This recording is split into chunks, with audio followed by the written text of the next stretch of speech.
Hi everyone. Merry Christmas. And this is RGR's 12 Days of Christmas. We are on day 4. And that is, which one of our guests would you have round for Christmas dinner and why? So, first of all, I'd like to go to you, Mr. Triangle Face, that way. Right. So who? That was good. You got the right direction. Then I normally get it wrong. There you I go. went like that, but camera. Yeah. It's hard to tell sometimes. Yeah. It throws you, doesn't it? Yeah. I think my guest would be Top Hat Gaming Man. Mostly because I think we've got 2 shared interests in that he's into retro gaming and also wrestling, and I'm quite a big wrestling fan. So we could have sparkling dinner conversation about retro games, and then sparkling dinner conversation about wrestling. And also, I could. This might be a bit of a loophole, cheeky answer, but I'd imagine if he's been invited around for dinner, he'd bring his wife with him. So then I'd have 2 of our former guests, and then Lady Decade would also join in the chat and banter around the dinner table. So there you go. That would be my guest of choice. Excellent. I mean, they both know their stuff about gaming, don't they? They do, yeah. That's a really good Loads to answer. talk about. Yeah. And also, like not just being a wrestling fan, but Top Hat's actually had experience in matches and wrestling, and doing the indie circuit, and even had some experience with TNA. So yeah, really, yeah, absolutely. Would love. I could talk about wrestling and gaming for as long as you like. Would you let him on Christmas Day put you in some wrestling holds? Yeah. Christmas tree. I mean, if it came up organically and he offered, I think I'd ask them. Like, would you mind putting me in a headlock? I'd imagine he put you in a sleeper hold, Tim.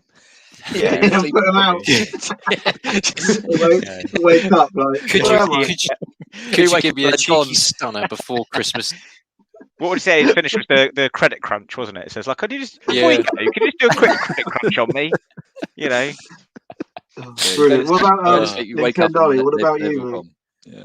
Sorry, buddy. What about you? What about you, mate? For me, it would have to be the mighty Gebs 24. I was genuinely a little bit jaw dropped when Dorbs went, yeah, she's agreed to come on and have a chat with us. I really enjoy her videos. I really enjoy her energy. She's always like high octane, and I generally gravitate to people that have really big personalities anyway. And again, much sort of like Tim said, she's really into gaming full stop. So she games retro, she games modern. I think we'd have a good laugh, and she's the kind of girl that I think you could just have a really great time with. She's really, really good fun, really good fun. I can't say anything more positive about her, really. We had a real riot with her when we had her on the stream. She joined in all the banter, which is always good fun. Yeah, I just think she's great fun. I really enjoy her streams on Twitch as well. Yeah, she's really cool. Really enjoy her company. Yeah, good. What about you, Ryan? What was yours? Well, I've thought about this. Okay, so hear me out. So I'd invite Retro Chef round, cook, you have a cracking feed. Then I'd invite James from It's Much More, because there'd be plenty of alcohol flowing. Yeah.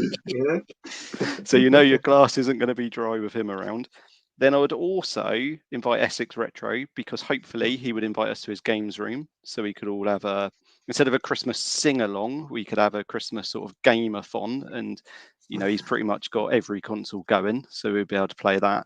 And then, as a Christmas treat for everyone, I'd invite Dave Perry to offer Christmas tattoos for all the guests. So, you've given that some thought. Puts all us to shame. I have. So yeah, that's what I would do. So I think my sort of Christmas gathering, if you want to change your mind and come to my Christmas gathering, then feel free. Everyone's invited. So yeah, that's who I would choose. Yeah, that is pretty good. Right. Well, I think we all kind of know what who Dorbs would be. So I'll give it a little bit of thought, not as much as Ryan's by the sounds of it. I was thinking the Oliver twins, because you could have like 2 for 1. Essex Retro, because you could probably again invite Joe, 2 for 1. Like Ryan said, Retro Chef, because he can do all the cooking and probably all the washing up. You could get the Evercade lot on. Answer.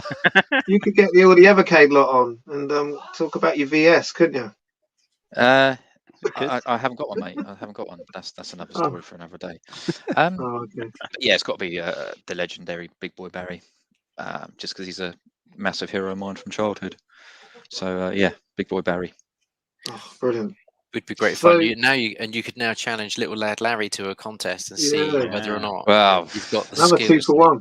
that's a sore subject at the minute, Ollie. So Well, that being said, yeah, you he'll have to come in. He'll have to come in with his real name. I refuse to call him Little Lad Larry Oh, But when for, they for legal reasons, of course. when they mentioned Larry on the hype up, I know. I was thinking they were talking about as well. Larry Bundy, because obviously you mentioned that he was looking at being like a follow-up sort of thing or related, another character, and I thought they were talking about him, and obviously then Little Lad Larry came out. I was like, see, but I was a bit thrown there. But I do have a suggestion, Daub, for your show, if you would. Oh yeah, go on. Yeah, if you would. So, whatever scene you've got going on, you've got Big Boy Barry, and he's there with Little Lad Larry, and there's a ring at the door, a knock at the door, and he goes and answers it, and Larry Bundy's at the door, and Big Boy Barry responds by going, "Large Boy Larry," and then it cuts to Larry Bundy, and obviously he's lost quite a lot of weight, and then he just goes, "Actually, it's Lean Boy Larry now," and it'll just cut back and forth between Big Boy Barry's facial reaction and then cut back to Larry, because Larry does a lot of funny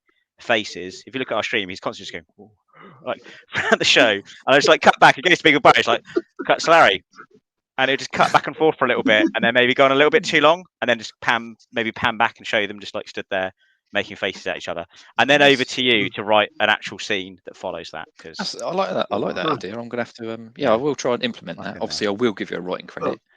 Because it might be in the next episodes of Game Master, won't it? could be. It probably will. Yeah, it probably will be. And if that is now Probably will in Games Master, you know that they're watching and stealing your ideas. Yeah, exactly. But Tim, I will give you a writing credit because that's the honourable thing to do. Isn't it? If you create something, you give them a writing credit. So yeah, good, I like that. Yeah, good suggestion. Can I just say they may not be invited to the Christmas party, but Boxing Day, we'd all get together and we'd have Mean Machine Dean there. Yes. Definitely. Rick Waller. Hopefully. Yeah. Of course, you would have. Of course. You cannot forget the Boxing Day gathering. The Boxing Day gathering would always be, your extended family, wouldn't it? The people that you didn't get to see on the big day, of course. But the Boxing Day gathering should never be as, it shouldn't be snubbed at all, because it's an important part of the day. So you get all the Christmas leftovers as well. So we'd have to have the Avocade lot on as well, wouldn't we? Peter and Roger and John Kreisberger. Yeah, we'd have to get Tommy T will have to come with his amico as well. Oh, dude. Yep. Yeah. So well, to be fair, I haven't really put as much thought in as you guys. I feel a bit bad, but because mine is Tommy Tallarico, because I think I would just get him in, and he would just talk so much, and everyone would be looking at him because he'd be the centre of attention. It just means that I could just go and get drunk in the corner, and no one would really know. And you're thinking it's got a bit of that for a present. Yeah, and I'm thinking he could turn up in his Lambo and. Which one? and exactly which one? The Fleet. He could bring the Fleet with him. And I like it. Well, to be fair, he's so passionate about Eric. So passionate about his amico. Bless him. But I think he is a really top bloke. And so just when we just touched the backstory of him, I think there's so much more there.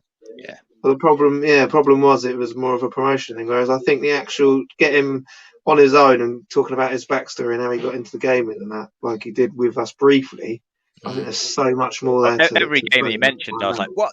He worked on that? That's amazing!" Unbelievable. Every game he mentioned is like, "What?" Yeah. He did say, didn't he, that he holds a Guinness World Record for working on X number of games, doesn't he? He's worked on the most amount of games in the games industry. Yeah, wow. So it would be great to have him back on to talk about his legacy. It really would. Definitely, 100%. Oh, it really would. But there's one more thing before we go, and that is time for Ryan's Christmas cracker. I thought you'd never ask. Wait, Thought you'd never ask. my favourite part.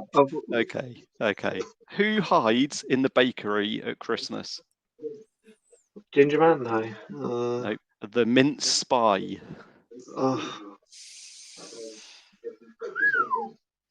Well, moving on. Lego, I think.